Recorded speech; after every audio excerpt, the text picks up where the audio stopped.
So looking through, up until 6.0, yeah, in terms of your focus, your ultimate goal, yeah. How far or close are you in all of that?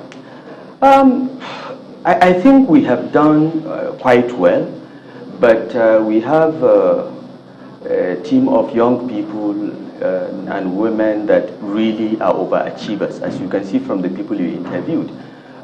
We are never satisfied with what we've achieved.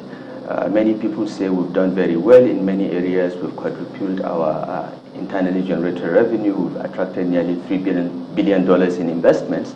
We're not satisfied. Kaduna State accounts for about 5% of Nigeria's population.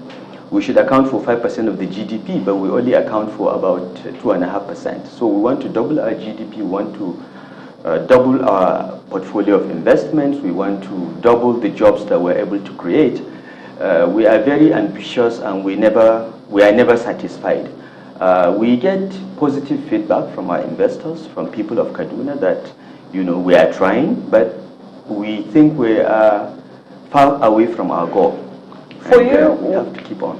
What would you say has been the greatest challenge in achieving the goal that you have set?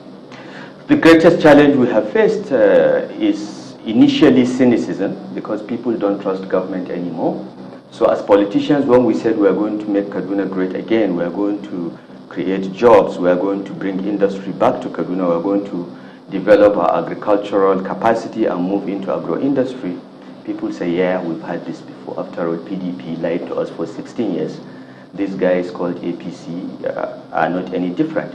But I think if you poll people in Kaduna and ask them, they will tell you that they are beginning to have confidence in government. For the first time, we are having people coming forward and saying, I want to pay my taxes because I can see what you're doing with my money. When we impose presumptive tax on small businesses, 2,000, 5,000 a year, for instance, a lady that produces masa, I don't know if you know masa, is decided to pay 100,000. She said, I'm doing very well. The investment climate is excellent. I don't want to pay 5,000. I want to pay 100,000 because I can afford it. So we're getting that positive feedback.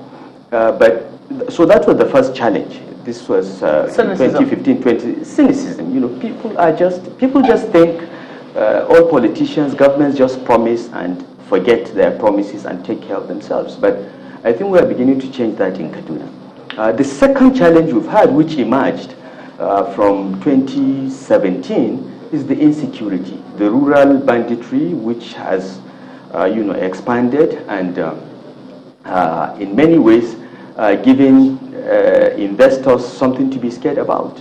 I mean, you're here in Kaduna, you spend the night, and you know that it is not as unsafe as the media puts out. So one of the basic problems we faced is people perceiving Kaduna to be insecure. And since our